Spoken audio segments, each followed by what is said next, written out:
Shalom Aleichem, friends of the Sephardic congregation of Hellendale. This week's parasha is Parashat Ki Tisa. In this week's parasha, Hashem tells Moshe to instruct Bezalel. Bezalel was the main artisan involved in the construction of the Mishkan. And there were a number of other artisans that assisted Bezalel in the construction of the Mishkan. And it says over here in chapter 31, this is the book of Exodus, chapter 31, verse 6. It says these words in the middle of the verse. Uvlev kol chacham lev natati chokhmah. Uvlev, and in the heart, kol chacham lev, of all those that are wise-hearted, natati chokhmah, I've placed wisdom. Va'asu, and they should do et kol asher tziviticha, everything that I have commanded you. Now this pasuk is very interesting. It says, Hashem says, God says, Uvlev, and in the heart of kol chacham lev, of everybody that has a wise heart, natati chokhmah, I've placed wisdom. Now there's a number of problems in this verse. First of all, think about this expression, chacham lev, wise-hearted or wise at heart. There seems to be a contradiction here in terms. Chokhmah, wisdom, is something which we usually relate and is related to the intellect, to the mind, to the seichel, to thinking. Whereas that's the word chokhmah. Chacham is a wise person, a person who is intellectually smart, who is filled with the wisdom of the Torah from an intellectual perspective, we call a chacham. So what does it mean? A chacham lev. Lev is the heart. The heart is the seat of emotion. And we usually associate the heart not with intellectual ability, not with intellectual capacity or cognitive processes, but rather the heart is associated with emotion. So this expression, what do you mean in the heart? Of all wise-hearted, I have placed wisdom. Wisdom doesn't go in the heart, wisdom goes in the mind. And this expression, chacham lev, wise-hearted person, seems to be a contradiction in terms. I'm going to suggest today two explanations. The first one is a very beautiful one that's based on the Malbim, the explanation of the Malbim on Sefer Mishlei, on the book of Proverbs. The Malbim says as follows. The verse speaks about over here, Ki tavo chokhmah v'libecha. It says in Mishlei, the second chapter, verse 10, when wisdom enters your heart. And the Malbim says like this, an amazing thing. She'al yedei ha'ezer ha'eloki, that through divine help, yavo lemadrega, a person can reach the level, she'yikra chacham lev, that is called someone who is wise-hearted. What is that? Explains the Malbim. V'hu mi shenikbeu chukei hachokhmah belibo. That is someone who has the statutes and laws of wisdom engraved on his heart, fixed on his heart. Ad she'ein yetzer halev chaluk od al chukei hachokhmah. To such a degree where the desires of his heart do not contradict true wisdom and the principles of wisdom.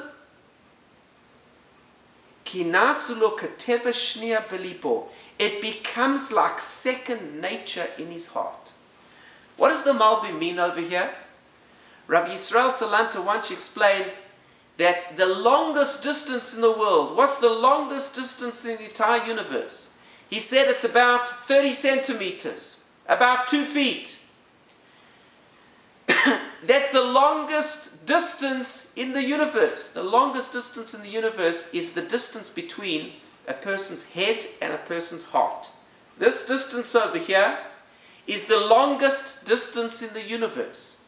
Meaning to say that there are many people that are chachamim, meaning they have intellectual information and rules and statutes up here, and principles and morals by which they should live life, and truisms of the Torah up here in the mind.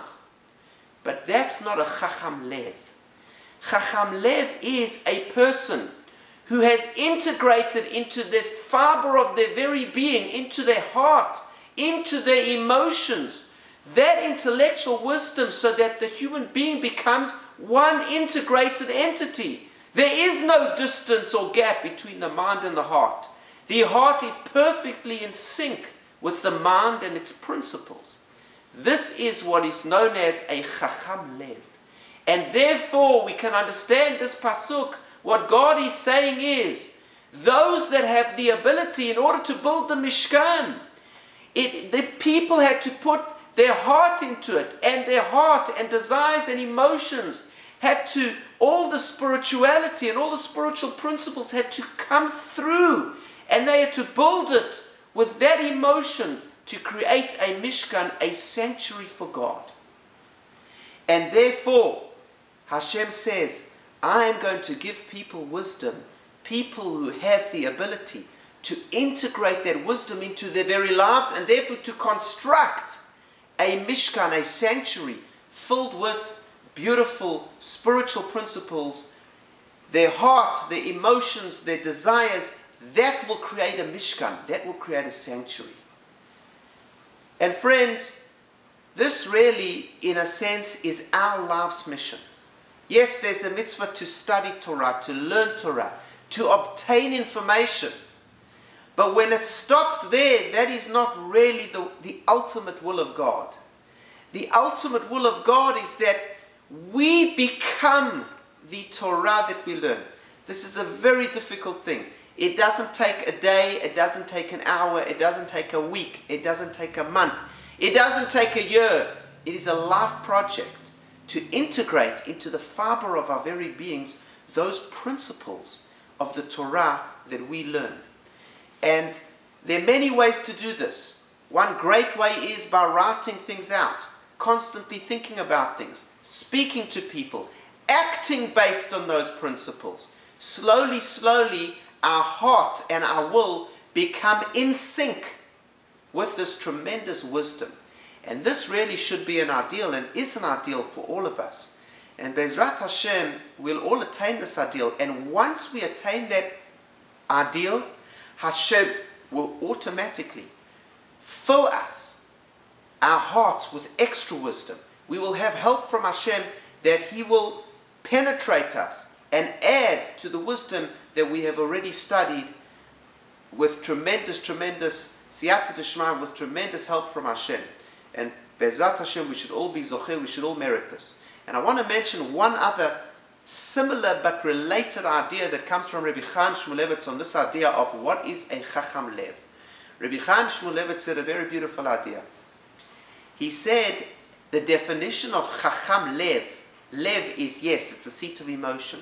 A Chacham Lev is someone who wants knowledge, someone who seeks knowledge. God said these artisans must be people that want to grow, people that want to learn, people that want information. Rabbi Chaim Shmulevitz says a very beautiful story that he experienced himself. He was learning in Grodno in the yeshiva, and he went to Novardok to visit an uncle of his. And his uncle, he asked his uncle, who's the most outstanding Bachur Yeshiva? Who's the most outstanding student in the yeshiva? And he showed him one student. He says, this person can go deepest into his learning, deeper than anyone else. And then he showed him, he said, okay, show me someone else. No, this person, he has a breadth of Torah knowledge which surpasses everyone else. So what about this person? This person has tremendous awe of God. And then he said to him at the end, well, just tell me, who's the most outstanding student in this entire yeshiva? And he pointed to a completely different student. So Rabbi Chaim Shmulevitz said to him, I don't understand.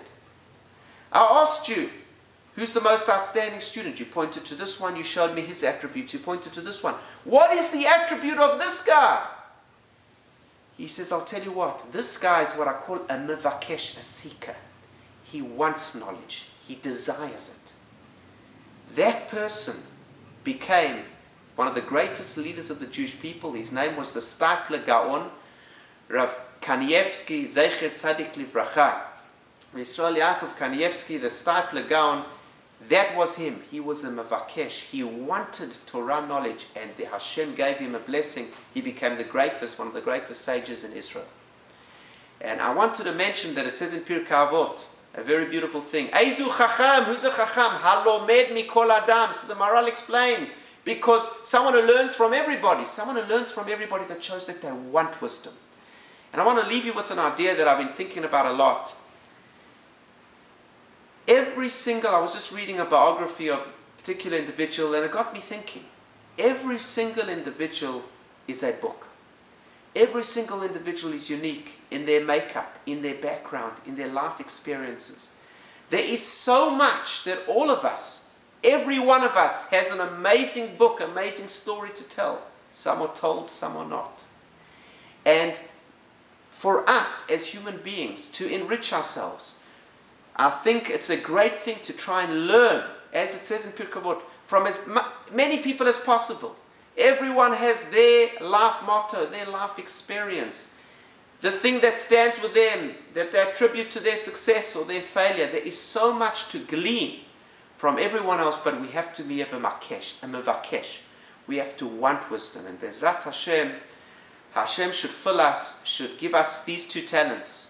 And we should pray for these two talents. The one talent is to bridge the gap between our minds and our heart, that we should be one integrated human being, that the spiritual and ethical principles that we know should permeate through our entire being, and that we should be Mevakshei Torah Hashem, true seekers of the word of Hashem. Shabbat Shalom.